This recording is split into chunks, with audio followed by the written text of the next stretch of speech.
particular airway and maintain the airway in a proper method. Okay, particularly we are going to deal with the ET tube. If time permits, I want to hands-on demo. I want to take like how to adjust the ET tube length and how to adjust the exact position and how to fix it. How to use the manometer for ET cuff manometer and different airways like nasogastric and oropharyngeal airways. So if we come across the airways for non-invasive patients, we use first this is oropharyngeal airway, or else we also call the Guided airway. This is again having 2 to 3 types. Now first we are going to deal with this one, and next nasopharyngeal airway. This is the nasopharyngeal airway. Okay, and next this is LMA, laryngeal mask airway, and now this is already there, which is without subglottic ET tube. And we have 2 types of ET tubes again. This is subglottic ET tube. Just I am not able to open this, but I will explain. Just once you come here, no, I will explain practically what is the difference between the subglottic and this one, right? Yeah. This coming to oropharyngeal airway, how to measure the exact, how to choose the exact oropharyngeal airway size. So this is 2 methods we have. Yes, we can measure from the tip of front of the mouth to the angle of the mandible, from here to here. That is one length, one measurement point, and next other thing is from the angle of the mouth to the lobe of the ear lobe till here. Just no need confusion. Actually, this has the same like our well plans. We have color codes, but it's always better to choose for the right person, right thing. Why I will tell you. So now see, for example, for this patient, this is large. For this patient, this is large. Actually, for this dummy, this is large actually. So why we need to exactly appropriate size. So and when to use, when to not use. The contraindication for this is first most thing, non-cooperative and conscious patient. We should not use this one for the conscious patient at all. And for only unconscious patient who is sedated, who is ventilated, sometimes we will use already after intubation also to protection of the airway from the biting of the tube. Okay. And why we not use a small or large one? Actually, basically this will help to prevent the fall of the tongue towards the back. So whenever if we use the small tube, means small oropharyngeal airway, this tip of the oropharyngeal airway will obstruct, it will end by the midpoint of the tongue. So the posterior portion of the tongue will going to collapse the airway.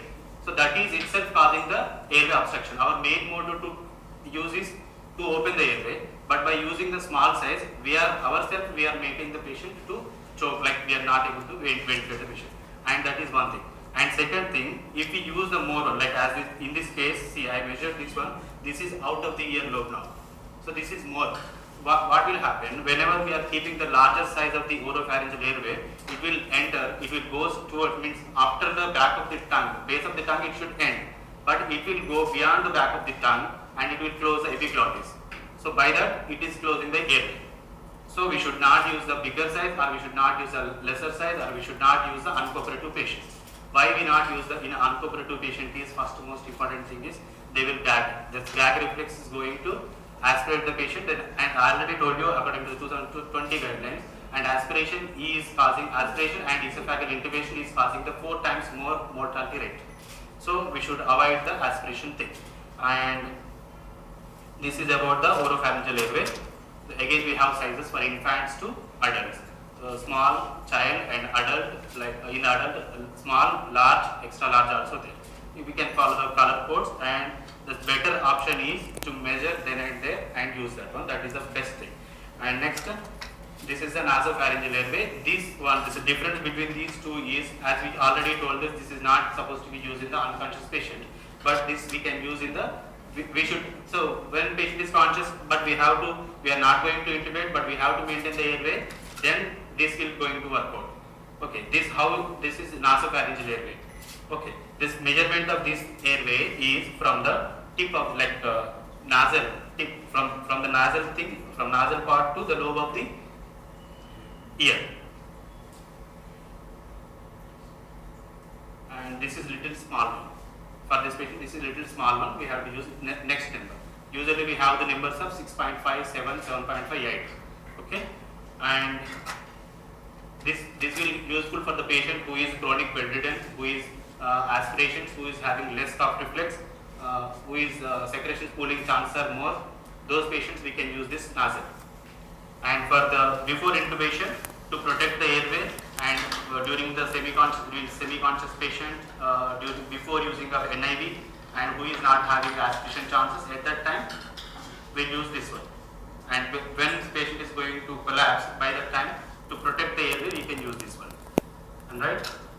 And next we are coming across two type of intubation tubes. So now we are using this without subglottic and with subglottic. I will just from here you may not see that subglottic having one extra option. The difference between the subglottic and normal is, the normal tube is directly will keep in the trachea, like which is so from the inside of this, like from here we can suction out the secretions which is dislodging, like which is there in the lungs and trachea. But and from the oral we are doing suction till the base of the tongue. But the part from the where from here to here, the subglottic area below the tongue and above your cuff, above this cuff and below the tongue, base of the tongue, there is no space we are not able to access. To access that, this is having an extra port, that is subglottic option. So this from the subglottic suction we can take it out the suction, and this is for to prevent the VAPs again. And again this is LMA, laryngeal mask airway. Usually the sizes of the laryngeal mask airway is for females we use 4 and for males 5. Just you remember like that. Again it's having a cuff here we having a cuff. This and main one most important thing is that laryngeal mask airway is not going to protect from your aspiration. Whenever we are using the laryngeal mask airway, we should be ready with our suction apparatus ready. And this is to this will helpful in the short neck people, like OSA, difficult intubation. These are things. Again, the airway assessment is different based on that Mallampati scale. We are going to decide. There are three finger rule also we can follow. Like patients who is having chronic diseases, like even sometimes the chronic diabetic patients also, even rheumatoid arthritis, systemic lupus erythematosus, all these patients having the jaw joint fixation, and who is having OSA, short neck and double chin, these are all people having a complication of the airway.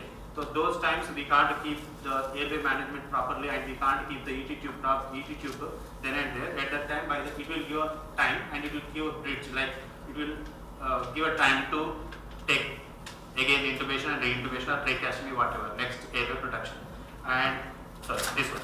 So while keeping the LMA, that's one more important thing is this cuff pressure. Here also we have one cuff. This cuff pressure should be 60 cm H2O. 60 cm H2O.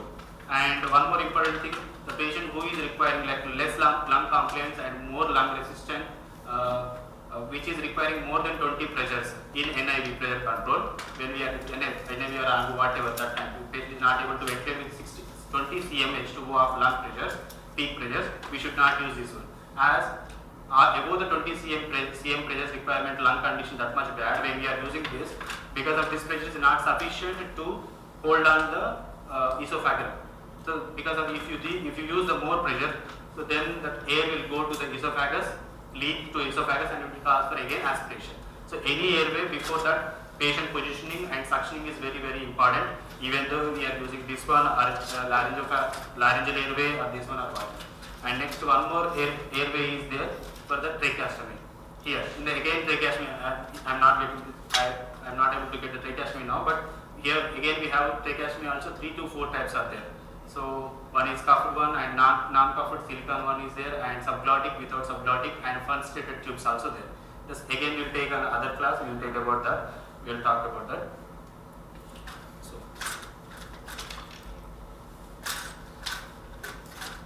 now our main motto here, just we are following in individual ICU, we are following different type of tube production and tube, like with somebody using a dynaplaster, somebody using etuplasty and all these things. So just to streamline, just better to follow everyone in the same manner, that is ideal. And what are the main problems we are coming across this normal tube is, yes,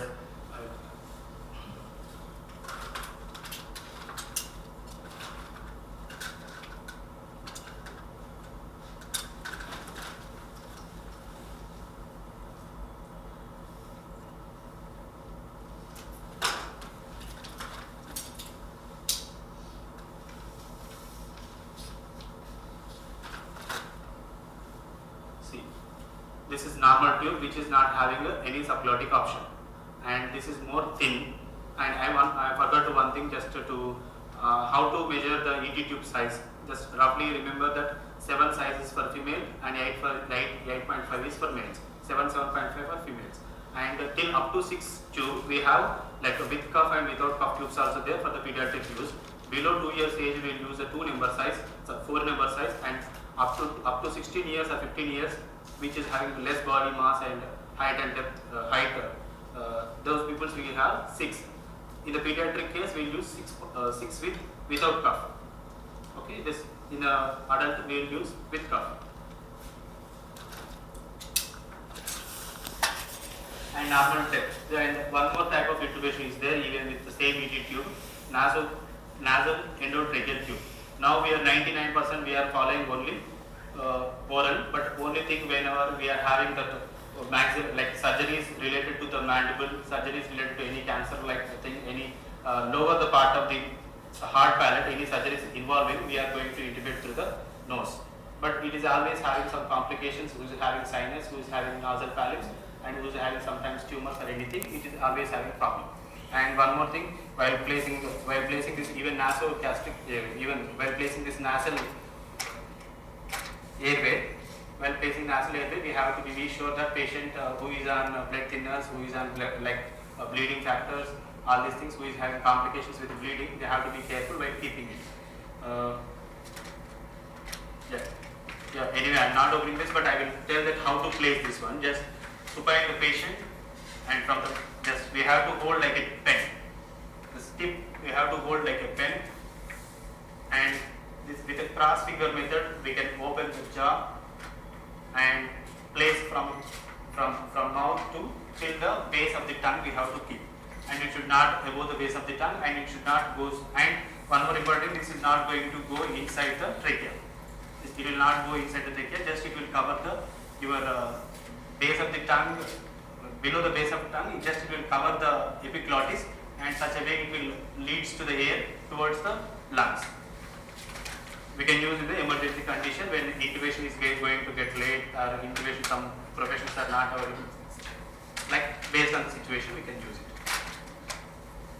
And the difference between the subglot. Yeah, I already told. Yeah. Again, come across this. What are the problem we are facing is. Yeah, this is most of the chance to kink at the base of the tongue. So outside, whenever you see, it is looking like tube is okay, but we are not able to maintain the ventilation, and we are not able to go the suction catheter in.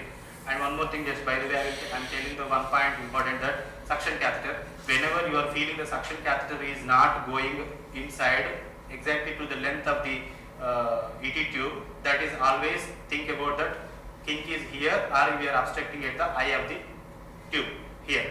The suction catheters, if it is kinked, it will stop here and it will stop and it will not go inside. We may feel that it is already entered into the carina and it is touching there. That is the reason it is not going, but it is not.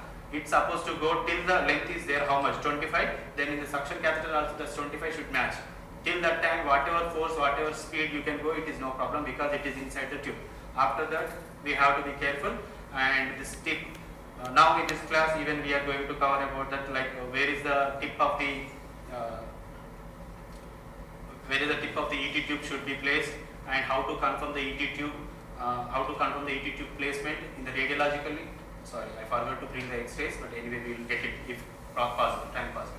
And how to confirm the radiological and how to fix it. Yeah, I told you that the base of the tongue, kink at the base of the tongue, one problem. And one more thing, because of this over flexibility, even though tube inside the tube it is misplaced towards one side also, that external its appearance looks like it is normal, but inside it is going to somewhere else. But in this subglottic tube option, it is not. It is little bit thick, and it is not going to be kink, or it is not going to be rotate. So what is the problem arise with this if we rotate like, and while tying the tube, this markings is very important. According to that, we are going to decide the side and size and how much depth it should be, and rotation also it will decide. as it is exactly right angle to the ET tube, always place this ET tube like always place. Just I am not intuiting this, but just showing you. Yeah. See this right angle marking should be at the angle of the mouth, and it should not like rotate upwards or downwards. As it rotate at the end of the at the thigh, it is going to lead the rotation inside the lungs, which is going to cause like single lung ventilation or aspiration also sometimes, and even tracheal trauma. And one more thing about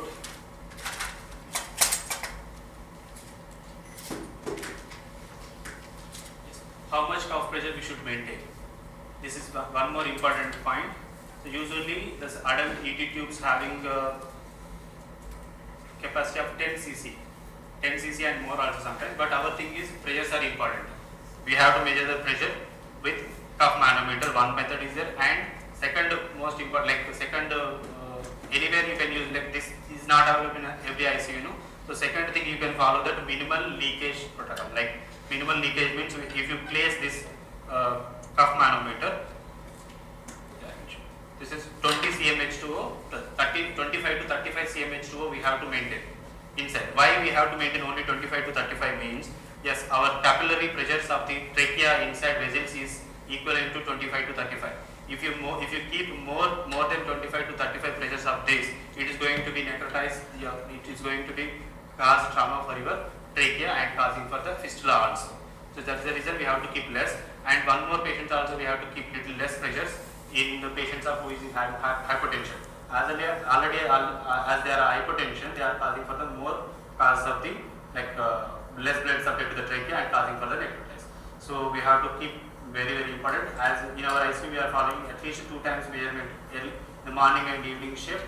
So measuring the depth of the ET tube, side of the ET tube, and pressure of the ET tube.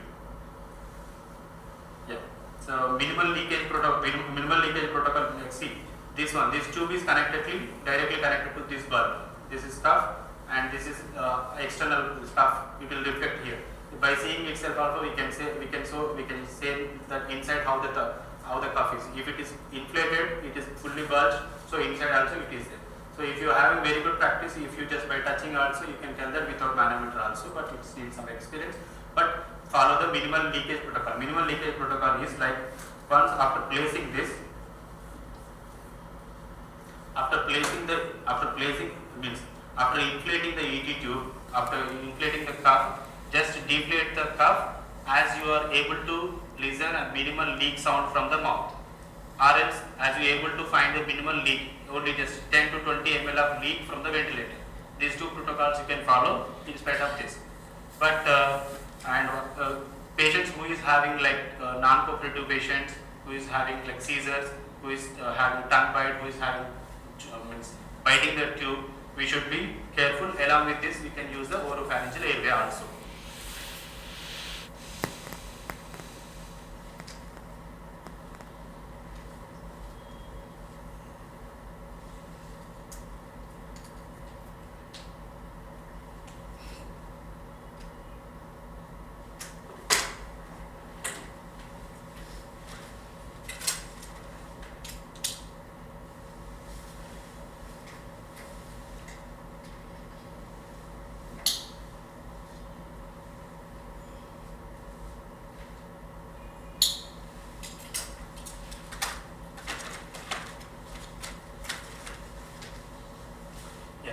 After placing the ET tube, when we are making it when we are tying it and fixing it properly, the one common mistake what we will do is, we will start practical, or else some 4 or 5 members who is interested. Like here you can see directly. You are an interested, otherwise I will tell from here. No one? Directly you can hands on you can do, and you can auscultate, and you can come across the exact problems what you are facing. No one? Okay then. Good.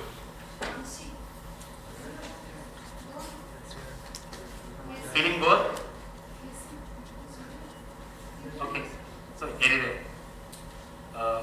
The practical problems what we are facing is at the base of the tongue it is in the right side. Now for the patient it is in the right side of the base of the tongue, but external appearance it is in the left. As it show the misinterpretation of the length of the tube. It will show it, for example, here it is showing the 22, but actually it is in the length of the 20 only, as the length is wasted. Length is wasted from this side to that side, opposite side. So any time when we are keeping the ET tube and tying the ET tube in the morning, we have to make sure that our ET tube at the base of the tongue should be at the same side. And we are following daily changing protocol like right to left, left to right every day. But as studies showing that the infection rate is increasing if you are using at the dialysis side and sheath side. So we are avoiding that. For in the prone position, anyway we are using all lines and ET tube at the same side. But for the regular patients, it's just better to change every day side to side. Right and left daily protocol is a better option. Yeah. And one more practical problem is, as I already told that these markings, if you are not maintaining these markings in the right angles to opposite side,